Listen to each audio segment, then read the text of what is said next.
बिस्मिल्लाहिर्रहमानिर्रहीम। आपको सी न्यूज़ के प्लेटफॉर्म से खुश आमदीद कहते हैं। सी न्यूज़ एक ऐसा प्लेटफॉर्म है जो अपने देखने और सुनने वालों को मुसलसल ताज़ा तरीन मालूमात से आगाह रखता है। इस वीडियो के अंदर हम एक इंतहाई अहम मौजू पर बात करेंगे और वो मौजू है कि क्या शहबाज शरीफ की हुकूमत के ख़ात्मे का फ़ैसला किया जा चुका। ये एक बहुत बड़ा सवाल है और अगर ऐसा कुछ होता है तो इसके क्या कॉन्सिक्वेंसेस बनेंगे, इसके क्या हालात बनेंगे, इसके नताइज क्या निकल सकते हैं। शायद इस हवाले से किसी ने अभी तक नहीं सोचा, लेकिन एक अहम सवाल है कि क्या वाकई शहबाज शरीफ की हुकूमत के ख़ात्मे का प्रोग्राम फ़ाइनल किया जा चुका है। हम जानते हैं कि हमारे यहाँ कुछ फ़ैसले बंद कमरों में किए जाते हैं। इसके बारे में बहुत सारे लोग, बहुत सारे सियासतदान वक्तन फ़क्तन बातचीत भी करते हैं।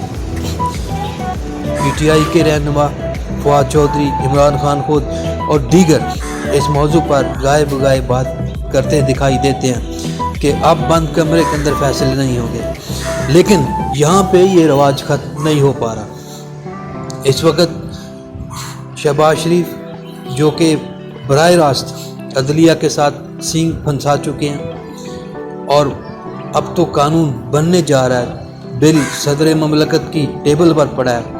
ऐसे में ऐसी ताकतें भी पूरी तरह से मुतहर्रिक हैं कि जो इस कोशिश को नाकाम बनाना चाहती हैं। कोशिश की तारीफ़ नहीं की जा सकती, लेकिन ये ज़रूर देखा जा सकता है कि इसके मनफी और मुस्बत नताइज क्या निकलेंगे।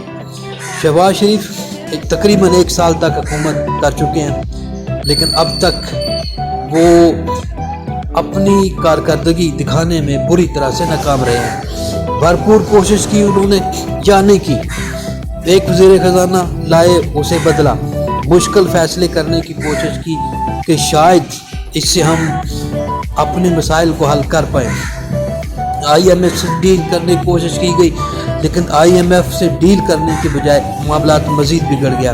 एक किस्त हासिल करना हमारे लिए मुश्किल हो गया, बल्कि नामुमकिन हो गया, जिसकी वजह से पाकिस्तान डिफ़ॉल्ट में जाता दिखाई दे रहा।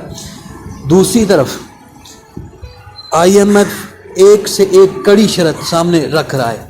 ये तमाम ताकतों के लिए, जो भी पाकिस्तान के हक़ में है, उन तमाम लोगों के लिए ये चीज़ नाकाबिल कबूल है। दूसरी तरफ बहुत सारे ऐसे हालात हैं जो शहबाज शरीफ की हुकूमत को नाकाम दिखाई देते हैं कि ये हुकूमत तकरीबन नाकाम हो चुकी है। महंगाई देखिए, महंगाई अपने पूरे अरूज पर है। इस वक्त आम आदमी के लिए जीना मुश्किल हो चुका है। वो अपने लिए मुख्तलिफ ज़रूरियात ज़िंदगी ख़रीदना उसके लिए मुमकिन नहीं रहा। तो ऐसी सूरत हाल में इस हुकूमत को मज़ीद आगे चलने देना चाहिए या नहीं देना चाहिए। मुक़्तदर हल्के या बहुत सारे दूसरे जो ताकतवर हल्के हैं, वो इस बात के ऊपर गौर व फिक्र कर रहे हैं कि क्या शहबाज शरीफ के दिन हम पूरे कर दें, क्या इस हुकूमत को भी गिरा दिया जाए, क्या इस हुकूमत को भी वाइंड अप कर दिया जाए।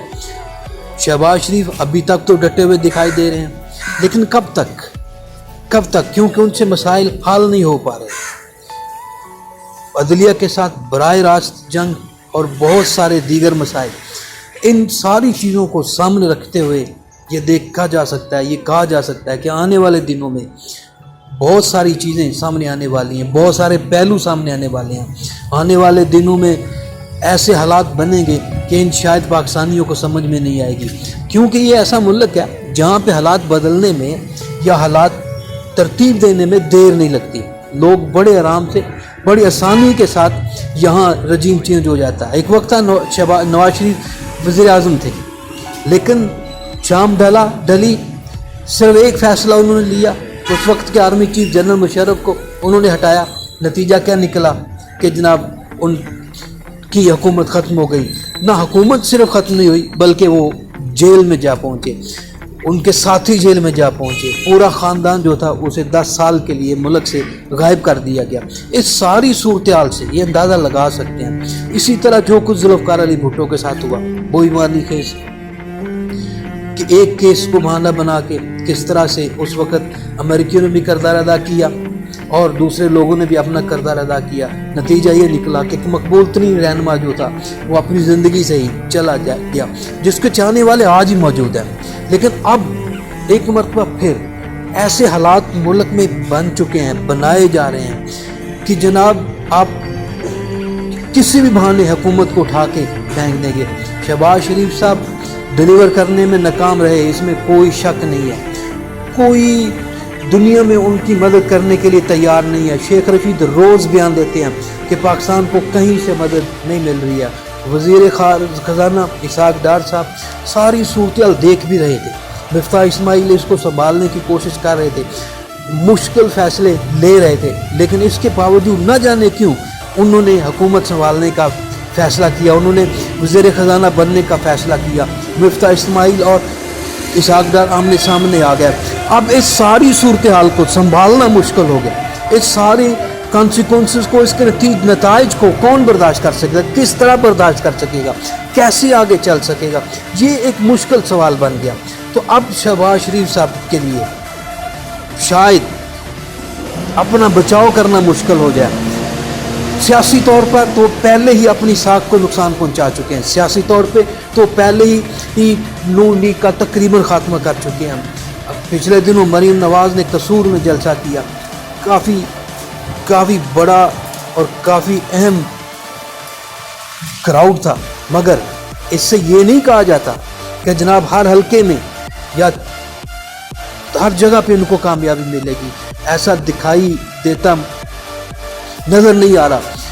مستقبل کے اندر صورتحال بدلتی ہوئی دکھائی دے رہی ہے. 2018 کے الیکشن سب کے سامنے ہے، جن کے بارے میں اب بھی یہ لوگ کہتے ہیں کہ اب نون لیگ کو ہرایا گیا تھا. اب کیسے؟ اب تو بالکل ساتھ گر چکی، اب کیسے کامیاب ہو سکے گی؟ لیکن ایک چیز ضرور ہے کہ یہ فیصلہ جو بند کمرے میں کیا جا چکا ہے اس کا نتیجہ ضرور نکلے گا. شہباز شریف صاحب کو گھر شاید جانا پڑے گا اور اس کے حالات یا اس کو برداشت کرنا مشکل ہوگا. نون لیگ کے لیے یہ ایک بہت بڑا دھچکا ہوگا. نون لیگ کے لیے برداشت کرنا اس دھچکے کو ناممکن نہیں، مشکل ہی نہیں بلکہ ناممکن بھی ہوگا. تو اس لیے حالات یہ نظر آ رہے ہیں کہ اس وقت اگر شہباز شریف صاحب نے صورتحال نہ سنبھالی، جن کے بارے میں جنرل باجوہ صاحب واضح کہہ رہے ہیں کہ شہباز شریف صاحب کو جتنی جی چاہے سنا لیں، یہ سر نیچے گرائے رکھتے ہیں، کبھی سر سامنے اٹھاتے ہی نہیں ہیں. اور اگر واقعی نہیں اٹھاتے ہیں تو اس کا مطلب یہ ہے کہ ان کی حکومت گرانا یا اس کو ایک سائڈ پر کرنا کوئی مشکل کام نہیں ہے. اس وقت حالات کشیدہ ہیں، اس لیے طاقتور حلقے یہ سوچنے پر مجبور ہو چکے ہیں کہ کوئی بڑا فیصلہ لیا جائے، کوئی اہم فیصلہ لیا جائے. اس کے بغیر اب گزارا ممکن نہیں.